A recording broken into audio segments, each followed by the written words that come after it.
Aujourd'hui, il y a 47 stands animés avec 47 disciplines différentes. L'objectif principal du village, c'est de mettre en avant différentes pratiques sportives féminines, de donner envie au plus grand nombre de jeunes filles de faire du sport, n'importe quel sport soit-il. Sur Eraia, c'est à peu près 13 000 personnes qui vont venir, 9 000 pour remplir la salle. Pourquoi ? Tout simplement parce qu'on a réussi à créer cet engouement derrière cette journée fabuleuse du sport féminin. Un événement comme celui-ci, c'est un événement qui fait briller le sport dans l'Hérault. C'est vraiment une grande chance, en tout cas pour nous, d'être ici. C'est vraiment un rêve qui devient réalité, quoi. C'est une mise en avant de notre sport. Et avant les Jeux Olympiques, c'est bien d'avoir cette opportunité-là.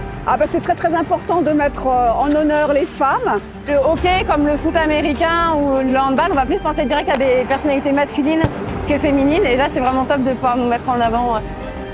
Les filles ont leur mot à dire et aujourd'hui, on va battre un record. Je pense que c'est déjà une belle réussite. Là, on est une demi-heure après l'ouverture et les travées sont déjà bien pleines. On est ravis aujourd'hui et particulièrement honorés d'être présents sur cette manifestation.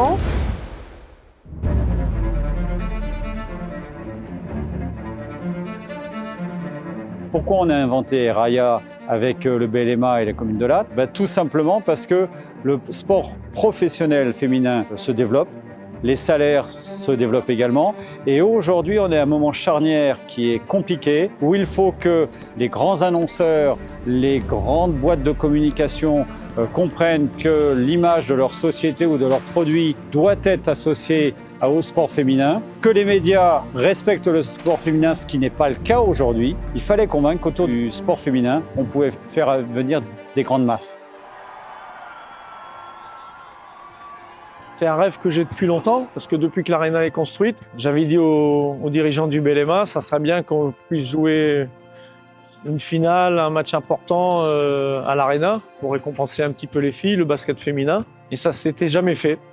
C'est vrai que l'Arena, c'est un super outil, mais il est plutôt fait pour les concerts plutôt que pour un match de basket. Donc du coup, il a fallu mettre l'enceinte au niveau du cahier des charges de Ligue féminine de basket. Donc avec le montage d'un parquet, avec la pose des lignes, il est parti d'une coquille vide pour la mettre dans un état de basket.